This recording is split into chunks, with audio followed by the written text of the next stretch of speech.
Kan jy dit hoor, soos die branders breek van Victoria Bay tot in Gouritsmond? Kan jy dit sien soos die son opkom en skyn oor die Outeniqua berge? Beleef jy dit? Die tuinroete, 'n plek waar God regeer. Mense wat 'n verskil maak met geloof, liefde en hoop. 'n Streek wat God ken, mense liefhet en hulle wêreld vernuwe. Habakuk 2 vers 14 sê, die aarde sal gevul word met die kennis van die heerlikheid van die Here, soos die waters die seebodem bedek. Welkom by Doxydeo Tuinroete.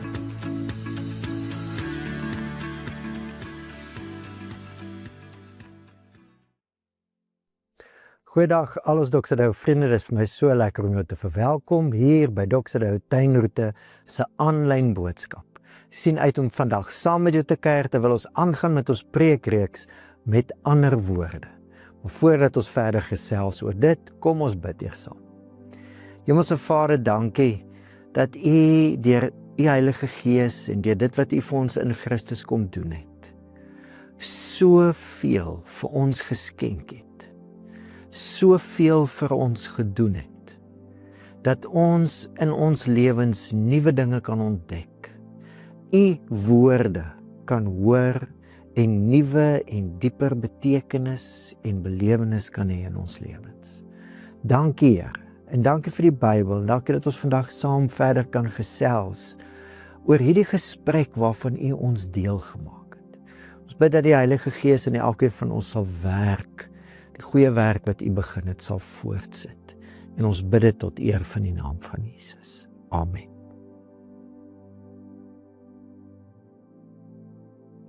So die titel van hierdie reeks, met ander woorde, lig 'n baie belangrike waarheid uit in my en in jou lewe. Aan die een kant, ons insig, my insig, jou insig is beperk. En dis juis in gesprekke waar mense kan sê, met ander woorde, wat ons by 'n dieper betekenis en 'n dieper belewenis uitkom. En hoekom is dit so belangrik? Daar's die beginsel dwars deur die Bybel. Ons gesprekke bepaal die koers van ons lewens. Die kring waarin jy sit, bepaal die pad wat jy loop. Dit kan positief wees of dit kan negatief wees. Ons kuier hierdie jaar baie uit die Korintiërsbriewe uit en dit was een van die dinge wat Paulus in die Korintiërsbriewe skryf. 1 Korintiërs 15. Moenie dwaal nie. 'n Gemeente kan van koers afgaan. Hoe? Slegte gesprekke bederf goeie sedes. En deur die briewe is dit juist Paulus wat die gemeente se koers wil regtrek deur hulle gesprek te verander. En hoe lief het God ons nie? Hoe belangrik is gesprekke nie?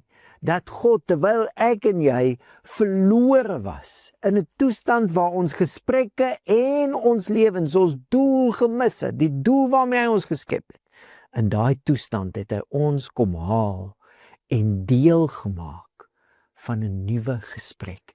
Sy gesprek. Ons het hieroor gesels verlede week, maar God, ryk in barmhartigheid, het ons, alhoewel ons dood was as gevolg van die oortredings, op grond van sy groot liefde waarmee hy ons liefgehad het, saam met Christus lewend gemaak.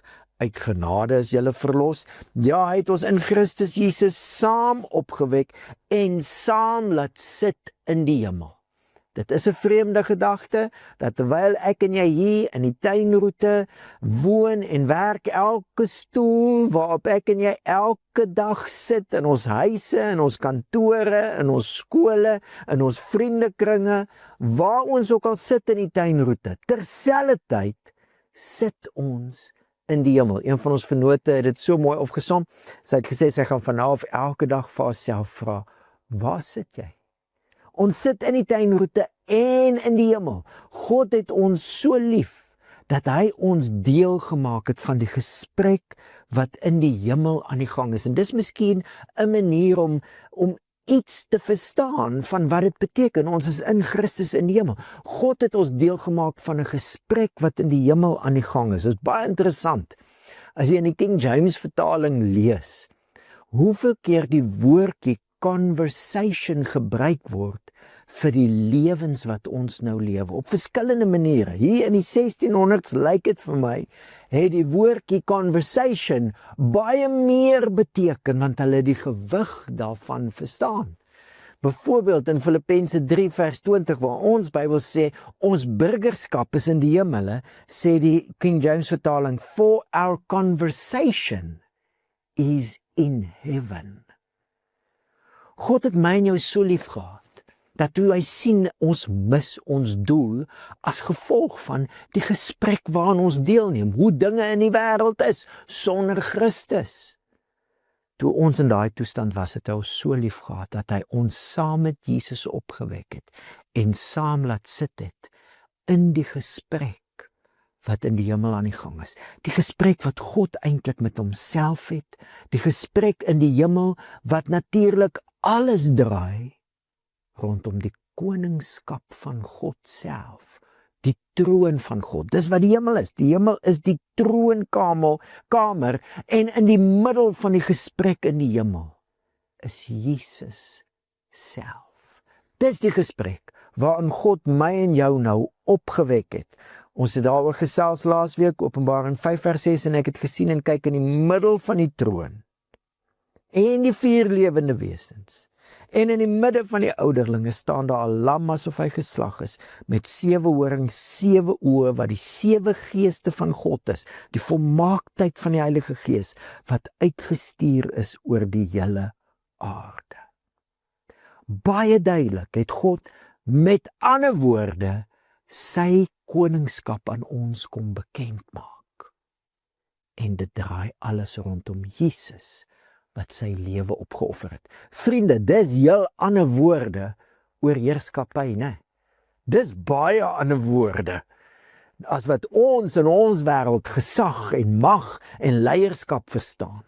Die gesprek in die hemel waarvan ek en jy nou deel is. En die gesprek in die hemel wat sentreer rondom die troon van God, kan jy nie skei van die lam wat sy lewe opoffer. Met ander woorde, jy kan nie God se troon en God se liefde van mekaar skei nie. Jy kan nie die heerskappy van God, die koninkryk van God en God se liefde van mekaar skei nie. Dan kan jy dwaal. Dan kry jy verkeerde idees oor liefde en verkeerde idees oor gesag. Dis een gesprek waarvan ek en jy nou deel is. En kan jy net vir 'n oomblik indink, as God so ver gegaan het, mens word, sy lewe gee, dat ek en jy nou deel van daai gesprek, Vader, Seun, Heilige Gees, die troon, die lam en die 7 geeste van God, 24 ouderlinge, 4 lewende wesens. God het so ver gegaan om sy lewe te gee, dat ek en jy deel van daai gesprek kan wees. Vriende, dan is dit 'n no-brainer, dat hierdie gesprek verskriklik belangrik is vir my lewe, as ek gesag en God se gesag en God se liefde saam sien en daar God se met ander woorde oor wat is liefde en wat is gesag kan leer ken, gaan dit my help in my lewe, maar meer as dit gaan my help in die roeping waarmee God ons geroep het. Onthou jy, verlede week Efesiërs 1 vers 10, God se doel, met hierdie doel, hy reël die volheid van tye met die doel om alle dinge wat in die hemel is, sowel as wat op die aarde is, onder een hoof in Christus te verenig. Dis die gesprek waarvan ek en jy nou deel is, en kyk na die prys wat God betaal het, dat ek en jy daar in daai gesprek kan sit, dan besef jy, dis groot, dis belangrik. So hoe klink die gesprek? Kan ons 'n bietjie luister na die gesprek in die hemel oor God se koninkryk en God se liefde? Kom ons luister 'n bietjie. Die Vader praat met die Seun. Ons lees in Hebreërs 1 vers 8. Maar vir die Seun sê hy, U troon, o God, is vir ewig en ewig, en die scepter van geregtigheid is die scepter van U koninkryk. En dan net 'n bietjie verder in die brief, word die troon van God beskryf, Hebreërs 4 vers 16, as die troon van genade. Is dit nou geregtigheid of is dit genade? Hebreërs sê dis albei gelyk. Jy kry dieselfde manier van praat as Johannes Jesus aan ons beskryf. Johannes wat 'n ooggetuie was, wat 'n hele paar jaar alles wat Jesus gesien het, alles wat hy gedoen het, waargeneem het, nou som hy op. En onthou, Jesus het gesê, as julle my gesien het, het julle die Vader gesien. Wat sien ons as na Jesus kyk? Die heerlikheid, sy heerlikheid, die heerlikheid soos van die unieke seun, die enige gebore seun wat van die Vader afkom, die seun wat vir ons die Vader wys. En hoe lyk hierdie heerlikheid van God? Vol genade en waarheid. Is dit genade of waarheid? Albei saam. Is dit geregtigheid of is dit genade of is dit waarheid? Alles saam. En vir hier wil ek jou uitnooi. Hierdie gesprek oor God se liefde en sy heerskappy wat in die hemel aan die gang is. Nooi my en jou in. Ons kultuur kan nie meer ons definisie wees van wat liefde is nie. Hy nooi ons in hierdie gesprek in. Dis baie dimensies. Een van die beelde wat ons baie keer gebruik, ons het dit eintlik by Christian Swartz geleer uit sy boekie 3 Colors of Love. Onthou jy wat die skrif sê? God is liefde en God is lig. 1 Johannes 1 vers 5, God is lig. As jy suiwer lig vat en jy skyn dit deur 'n prisma, dan breek dit op in verskillende kleure. Lig is mos nou anders as byvoorbeeld verf. As jy klomp verskillende kleure verf vat en jy meng alles, dan word dit later swart. Lig is anders. Suiwer wit lig bestaan uit verskillende kleure. En dis miskien 'n manier om te verstaan God se liefde, die suiwer liefde van God. God is liefde, die liefde wat ons in die lam wat homself gee sien. Die suiwer liefde bestaan uit verskillende elemente. En dis die goed wat in die gesprek in die hemel aan die gang is. Geregtigheid. As die woord vlees word en hy kom wys die onsigbare God, genade, waarheid, alles saam. Dit challenge my en jou verstaan van liefde. Ek kan nou vir jou sê, ek was al in hoeveel gesprekke waar mense genade sien as liefde, maar geregtigheid as iets anders, of waarheid as iets anders. Genade is een aspek van God se liefde, en saam met geregtigheid, en saam met waarheid, kom ons al hoe meer by die suiwer uitdrukking, die volheid van God se liefde. En vandag gaan ons fokus op geregtigheid. So kom ons laat toe dat die lig van God se liefde soos die son op ons skyn deur hierdie woord. Met ander woorde, God se liefde is ook sy geregtigheid. Geregtigheid is 'n groot woord, né? Dis 'n woord wat ons miskien nie altyd gebruik nie, maar dis iets wat baie deel is van ons. Is asof God die mens gemaak het met 'n aanvoeling van geregtigheid en regverdigheid. Kyk maar van kleins af, kinders, julle wat kinders het, as jy nou meer as een kind het, dan weet jy hoe vinnig raak dit 'n bekleierery tussen kinders as hulle voel iets is onregverdig. Waar kom dit vandaan? Dis ingebore. Maar is regverdigheid en geregtigheid, daai sin vir dit, so deel van ons menswees, is dit iets waarmee ons so sukkel. Ek moet bely, een van my gunsteling guilty pleasures is flieks of series waar iemand onregverdig behandel word. Iemand wat ly onder 'n sisteem of mense en ongeregtigheid.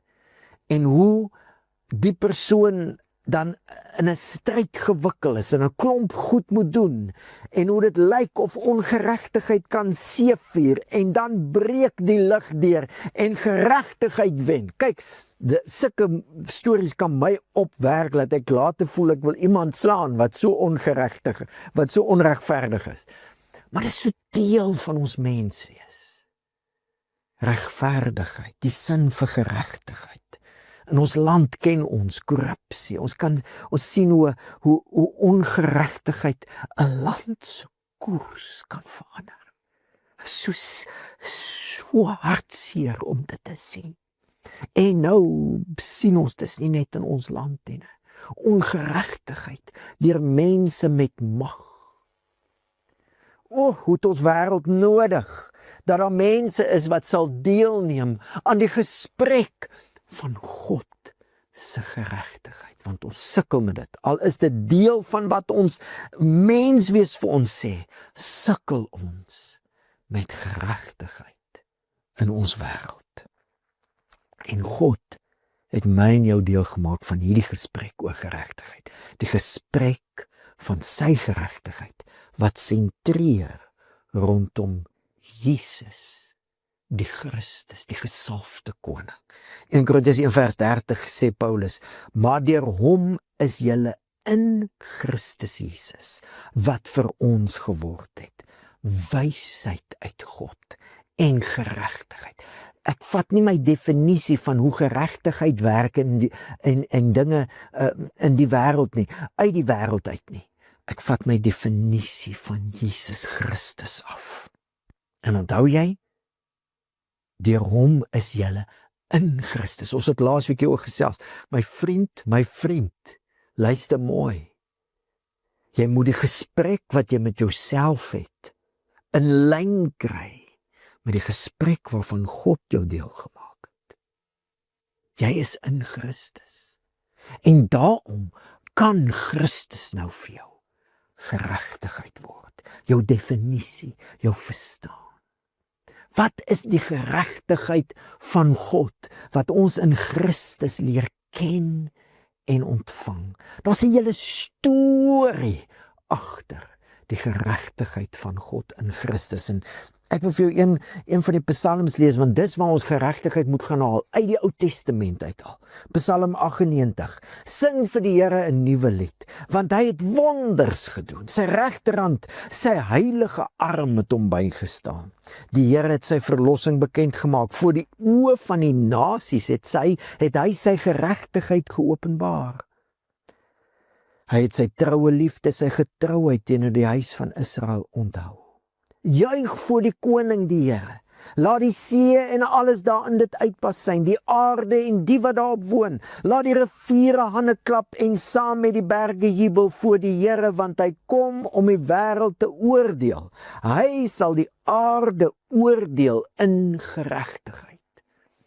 In Psalm 96 kry baie dieselfde lied, hy trek net die hemel ook in. Laat die hemele bly wees, laat die aarde juig. Hoekom is die hele skepping bly? Want God openbaar sy geregtigheid. Wat beteken dit? Vir die psalmskrywer en die volk wat hierdie liedere gesing het, was dit die betekenis. God is die skepper van alles en het alles goed geskep. Hy het dit geskep om te floreer, om lewe in oorvloed te wees. En hierdie God het sy hele skepping en die mens as die kroon van sy skepping so lief. Hy het alles wat hy geskep het so lief, hemel en aarde, dat toe die skepping breek as gevolg van die sonde van die mens en dit nie floreer met 'n oorvloed van lewe nie, maar dit begin sterf. Toe dit gebeur het God nie sy skepping of die mens of sy plan met die mens afgeskryf nie. Nee, hy het 'n verbond gemaak. Hy het homself verbind aan hierdie volk wat hierdie liedere geskryf en gesing het. Hy het homself aan Israel verbind, by Abraham begin. Hoekom? Want hy het gesê, hy beloof om deur hierdie familie van Abraham dinge reg te maak. So met ander woorde, God se geregtigheid is sy regmakende liefde. Dit is baie treffend as jy hierdie Psalm lees van God se oordeel waaroor almal juig. En jy lees dan in die Nuwe Testament hoe Paulus byvoorbeeld, as hy in die belangrikste hof van die hele Roman Empire, daar in Athene, met mense praat oor Jesus, gebruik hy presies hierdie gedagte om die goeie nuus oor Jesus aan hulle te verkondig. God het dan die tye van onkunde oorgesien en verkondig nou aan al die mense oral dat hulle moet bekeer, omdat hy 'n dag bepaal het waarop hy die wêreld in geregtigheid sal oordeel deur 'n man wat hy aangestel het. En hy het hiervan aan almal sekerheid gegee deur hom uit die dood op te wek. Wat beteken die opstanding van Jesus? Hy is die regter. Hy is die een deur wie God dinge reg maak. So in die Ou Testament sing hulle die lied, want hulle die hoop. God is 'n God van geregtigheid. Hy gaan dinge nuut maak. In die Nuwe Testament sing ons die nuwe lied. God het 'n koning aangestel, die koning wat hy nog al die tyd beloof het. Jesus is die Christus en God se regmaak het begin, want Jesus het uit die dood uit opgestaan. Dis presies wat Paulus in 1 Korintiërs 15 skryf, want Christus moet as koning regeer, as hy skryf oor Jesus se opstanding, Christus moet as koning regeer tot hy al die vyande onder sy voete gestel het. Die laaste vyand wat vernietig moet word, is die dood.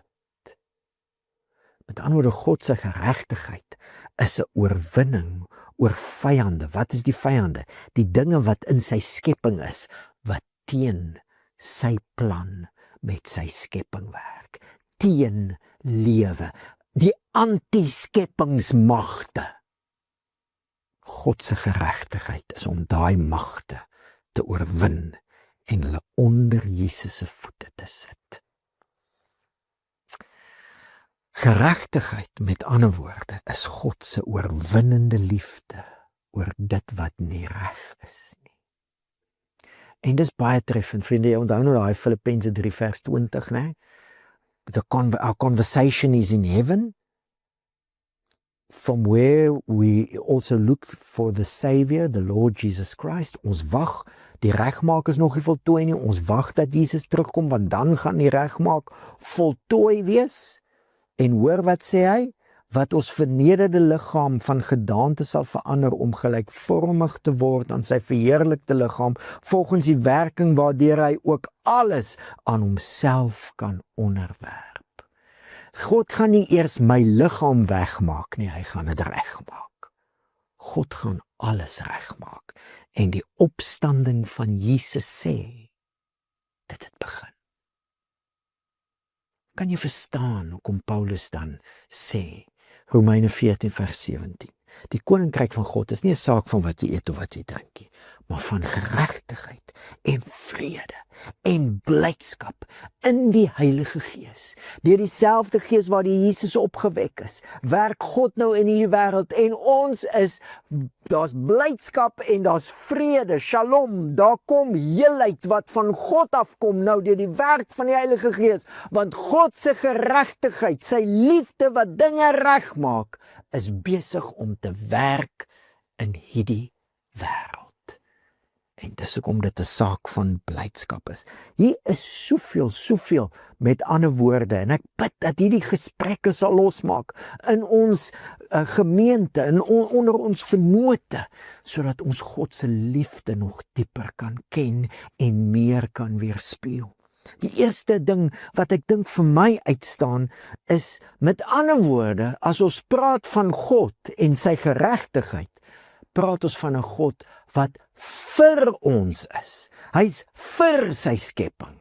Daarom is hy teen sekere dinge.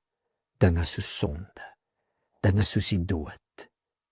Hy's teen dinge omdat hy vir ons is. God het eerste in Christus ja gesê vir sy hele skepping, vir mensdom, voordat hy nee sê vir 'n klomp dinge. Vriende, ons het hierdie gesprek verskriklik nodig. Ons stap nou ook by 'n restaurant in en ek was 'n bietjie onkant gevang, want die een kelner skryf vir die ander ene, die Here gaan jou straf. En ek hoor net hoe dit die gesprek was vir so lank, selfs onder gelowiges. God is eintlik maar teen ons en hy gaan ons straf. Gelukkig het Jesus tussenin gekom. Maar pas op as Jesus moet pad gee, want dan is ons in die moeilikheid. Nee, dis nie die gesprek in die hemel nie. Die gesprek in die hemel is 'n God wat vir sy hele skepping is. Jy moet hom hoor. Jy moet sy geregtigheid hoor. Hy's vir ons, nie teen ons nie. Hy's vir ons. Hy het ja gesê. Hy's aan ons kant. Hy is nie soos 'n regverdige regter wat sê, ek kan nie kant kies nie. Nee, God het kant gekies. Hy het ons kant gekies. In Christus is hy vir ons. En daarom is hy teen dinge. Daarom oordeel hy. In ons kerke het God se oordeel 'n dreigmiddel geword. In die Bybel is dit 'n juigmiddel. Dat die aarde bly wees, laat die hemele juig, want God kom om te oordeel in geregtigheid. Wat beteken dit? God maak dinge reg. En Jesus is die regter. Met ander woorde, God se regmaak het begin. God se geregtigheid is ook nie 'n opinie nie. Dis nie iemand wat sê, hier's wat reg is en hier's wat verkeerd is nie. God se geregtigheid is 'n aksie. Dis God wat iets doen. Hy het sy moue opgerol, sy heilige arm ontbloot, nie om sy muscles te wys nie, maar om sy hande vuil te maak. Hoe nodig het ons nie daai gesprek nie? Christian Swarts noem God se geregtigheid in die boekie 3 Colors of Love, noem hy God se compassionate love in action. Jy sal dit oor en oor in die Bybel kry. God het compassion en daarom help hy die wat hulle self nie kan help nie. Oor en oor sal jy hoor die compassion van God, die geregtigheid vir weduwees, vir wees, vir die uitgeskuifdes in die samelewing, vir mense wat hulle self nie kan help nie. En natuurlik is daai geregtigheid, die geregtigheid wat ons kom red het, né? Ons onsself nie kon help. Ons kon onsself uit hierdie gemors. Ons het sonde gedoen, ons het ons doel gemis. Maar jy weet wat doen sonde? Sonde breek dinge, verhoudinge, politiek, ekonomie. Dis sonde bring ongeregtigheid. Dinge is nie reg nie. En toe ons in daai toestand was, het God sy moue opgerol. Die woord het mens geword. Hy het in die duisternis ingekom. Dis 'n aksie. Dis nie 'n toeskouer nie. Dis nie mense wat op die kantlyn staan en sê, dis reg en dis verkeerd nie. Sulke goed maak niks reg nie. Dis betrokke, dis deelneem, dis God se neerbuigende liefde. Sy geregtigheid, wat ons kom haal waar ons is, waar ons nie onsself kon help nie, en in die toestand van sonde en ongeregtigheid, dinge is so stikkend. En hy het ons uit dit uitgehaal in 'n nuwe gesprek in. Sodat ons nou kan deelneem aan sy geregtigheid. Ons gaan nou nog verder oor dit gesels. Maar kan ek jou uitnooi? Kan ek jou uitnooi om te hoor? Met ander woorde, God se geregtigheid is nie kitsoplossings vir die issues in die wêreld nie. God se geregtigheid is nie cheap nie. God se geregtigheid is die offer wat hy bring om dinge reg te maak. Hoe nodig het die kerk nie hierdie gesprek, né? Hoeveel keer is al wanneer jy die kerk hoor, soos die een nou gesê het, op die meeste van die tyd hoor ons nie die kerk as dit kom by die issues in die wêreld. Die kerk is net afwesig. Nee, hulle bied ontvlugting. Kom elke Sondag of kom na die byeenkoms toe en kom kry net nuwe moed sodat jy kan cope met al die issues. Maar ons het nie 'n saak met die ongeregtigheid in die wêreld. Kerk is afwesig. Teenoor die afwesige kerk kry die kerk, hulle is so in die wêreld, hulle is soos die wêreld. Die gesprek in die kerk en die gesprek in die wêreld is presies dieselfde. Die kulturele kerk. Geen verskil. En dan kry jy ons, die protesterende kerk, ons is mos protestante. Al wanneer die kerk hoor is, as hulle vir jou kan sê wat teen hulle is. Hulle voel hulle moet God represent deur te sê wat teen God is. En hulle vergeet dat dit in die eerste plek 'n God is wat vir sy skepping is. Sy ja is baie groter as sy nee. God se geregtigheid. Och, ons het hierdie gesprekke nodig. Hoekom het ons hierdie gesprekke so nodig? Want ons is nou deel van hoe God in hierdie wêreld deur sy gees vir sy geregtigheid werk. Sy liefde wat dinge regmaak, word nou deur ons weerspieël. En natuurlik kan jy nie dinge regmaak as daar nie 'n erkenning is dit dinge is stikkend nie. Natuurlik moet jy oordeel, né? In ons wêreld en in ons kultuur, die kulturele kerk, ons verdra alles net. Is tolerance, is 'n goedkoop valse namaaksel van liefde. Nee, alles is okay. You do you. Jy het jou waarheid, ek het my waarheid. Kom ons oordeel nie mekaar nie. Vriende, dis nie liefde nie, dis 'n cheap namaaksel van liefde. God se liefde oordeel want hy het lief. Maar is omdat hy vir ons is, dat hy dinge oordeel. Dinge oorwin. Dinge tot niet maak, sodat sy skepping kan floreer. Dis die liefde van God se geregtigheid. En dis die roeping waaraan ek en jy nou deel het. So hoe stap ons hierdie pad? Hierdie pad van liefde en God se geregtigheid. Hoe stap ons hom verder? In die eerste plek, jy stap hom in Christus. Klim uit die illusie uit, laat God teen jou is. Hou op met daai slegte gesprek, dit laat jou dwaal. Al is dit 'n gesprek wat jy met jouself het, stop dit. Verander die gesprek. Verander daai gesprek in die kerk. God is nie teen ons nie, hy is vir ons. Hy was nog nooit teen ons nie, hy is teen sonde. Hy is teen die boosheid. Hy is teen die dood. En ons maak nie vriende met daai goed nie, want ons God is vir lewe. Klim uit hierdie illusie uit, dat God teen jou is. Kruisig daai afgode. Dis dood. Stop daai gesprekke en sien jouself in Christus, in hierdie gesprek. God is vir ons. Hy het ons kom haal toe ons nie onsself kon red nie. En hy het ons in Christus lewendig gemaak, uit genade. Jy kan nie genade en geregtigheid van mekaar skei nie, dan het jy nie liefde nie.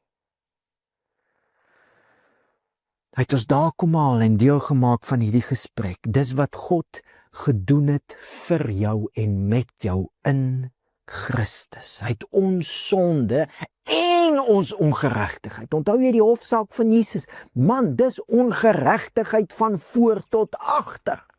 Maar daar sien jy, dis wat Jesus kom doen. Hy vat die sonde van die mensdom en al die ongeregtigheid wat dit gebring het, al die stikkend hoe dit alles gebreek het in sy skepping. En hy het op hom gevat. En hy het dit oorwin aan die kruis. Al daai magte. En nou vergewe hy jou. Jy's vergewe. Jy's vergewe. Jy's in Christus, deel van 'n nuwe gesprek. Ongelukkig stop baie Christene die gesprek daar. So jy wil vir my sê ek is okay. Dankie tog, ek is okay. Nee, jy kan nie die gesprek daar stop nie, want God stop nie die gesprek daar nie. Hoe sê N.T. Wright? God puts us right with him so that we can be part of his putting right people. God se geregtigheid maak dat hy jou met hom reggemaak het in Christus. Jy het niks gedoen om dit te verdien nie. Stop al daai ander gesprekke. Jy's in Christus, geregverdig deur geloof. Dis God se geskenk. Maar dis nie die doel nie. Stop daai gesprek ook. Dat die doel van God se geregtigheid is net sodat jy kan weet jy's okay. Stop dit. Dis 'n verkeerde gesprek en dit laat jou dwaal. Die gesprek is, hy het jou reggemaak met hom, sodat jy nou kan deel wees van sy regmaakspan, sy geregtigheid in hierdie wêreld. So hoe stap ons hierdie pad? Ons stap dit in Christus en ons stap dit saam. Klim uit hierdie illusie uit, hierdie valse slegte gesprek dat jou geloof net oor jou verhouding met die Vader gaan.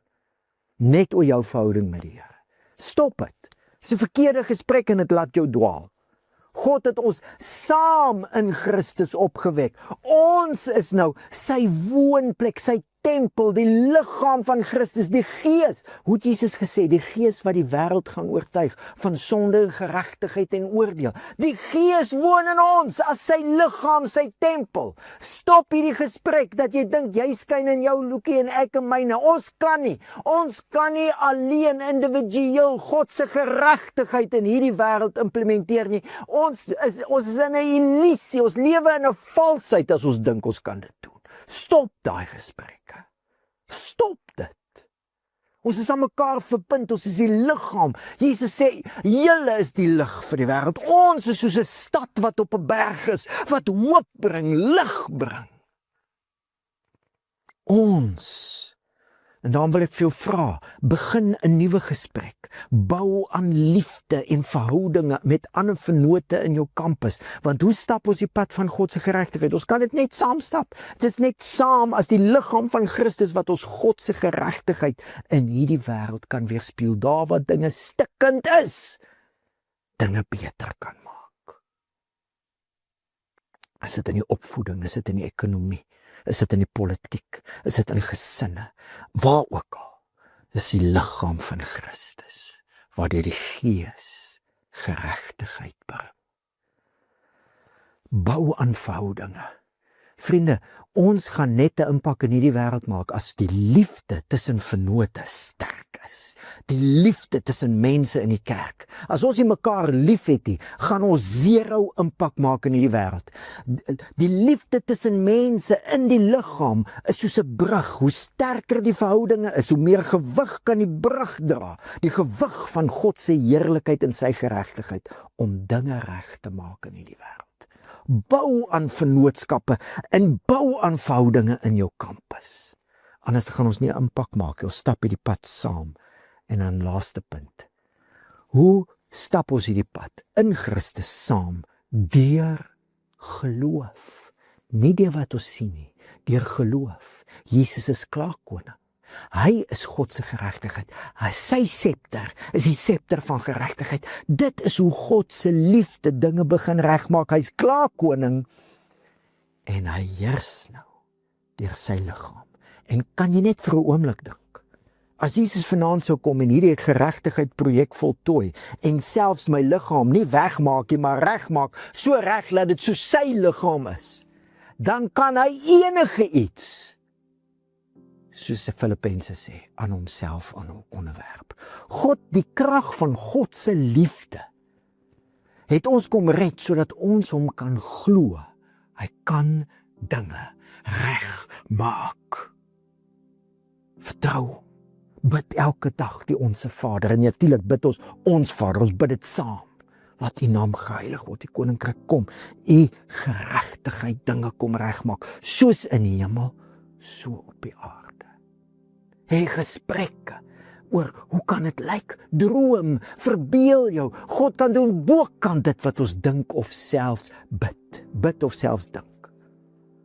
Bid dat die Gees ons vul en ons inisiatiewe gee. Bid vir die wêreld wat so stikkend is. Daar waar die wêreld in sug is, daar sug ons deur die Gees. En ons word agente vir God se geregtigheid. Vriende, geloof sê, God het beloof, aan die einde gaan alles nuut wees, alles gaan reg wees, alles gaan goed wees, soos hy dit bedoel het om te wees. Daai God het my en jou met hom reggemaak deur Jesus. En nou deur sy Gees wat in ons woon en ons wat deel is van die gesprek in die hemel, word ons sy regmaakspan in hierdie wêreld. En as dit nie liefde is, dan weet ek nie wat liefde is. Dis waarvan ek en jy deel is. Dis ons roep. So kom ons bid en kom ons vertrou die Here vir sy geregtigheid meer en meer in ons wêreld. En ons kuier volgende week verder saam, wanneer ons met ander woorde verder gesels oor God se liefde, geregtigheid, genade, waarheid. Kom ons bid saam. Here, dankie. Dankie vir u geregtigheid. Dat u vir ons is en nie teen ons. Dat Christus gekom het. Dat u ons reggemaak het met u self. Genade, geen verdienste. Sodat ons nou kan deel wees. Dankie vir u Gees wat in ons woon en dankie dat ons in hierdie hemelse gesprek kan wees. Here, laat hierdie ons gesprek word in ons gemeente. Die liefde van God en sy neerbuigende geregtigheid. 'n Geregtigheid wat daar waar iets stikkend is, daar teenwoordig raak en daar dinge regmaak. En Here, mag ons al hoe meer u geregtigheid weerspieël. U teenwoordigheid wat dinge regmaak na hierdie wêreld toe uitdra. Ons bid dit vir mekaar in Jesus se naam. Amen. Vriende, was lekker om saam met jou te kuier. Die Here seën jou en ons kuier weer volgende week saam.